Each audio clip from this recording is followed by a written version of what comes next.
Awit 73, 1-4. Ang Panginoon ay naghahari, siya'y nakasuot ng karilagan. Ang Panginoon ay nananamit, siya'y nabibigkisan ng kalakasan.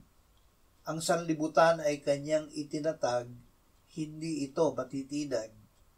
Ang trono mo'y natatag ng una, ikaw ay mula sa walang pasimula.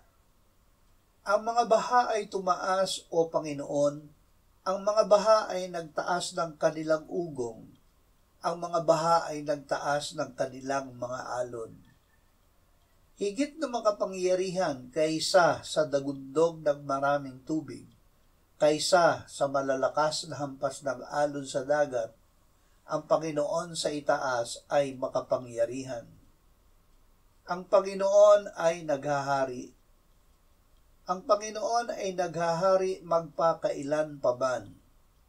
Ang Diyos ang hari ng buong lupa. Magsiawit kayo ng mga papuri na may awit. Ang Diyos ay naghahari sa mga bansa. Ang Diyos ay nakaupo sa kanyang banal na trono. Ang ating Panginoong Hesukristo ay hari ng mga hari at Panginoon ng mga Panginoon. Siya lamang ang walang kamatayan at naninirahan sa liwanag na di malapitan, na hindi nakita ng sino mang tao o makikita man.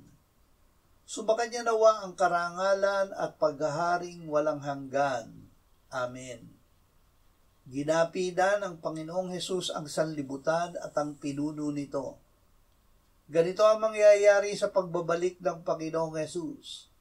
Ang kaharian ng sanlibutan ay naging kaharian ng ating Panginoon at ng kanyang Kristo, at siya'y maghahari magpakailan pa man.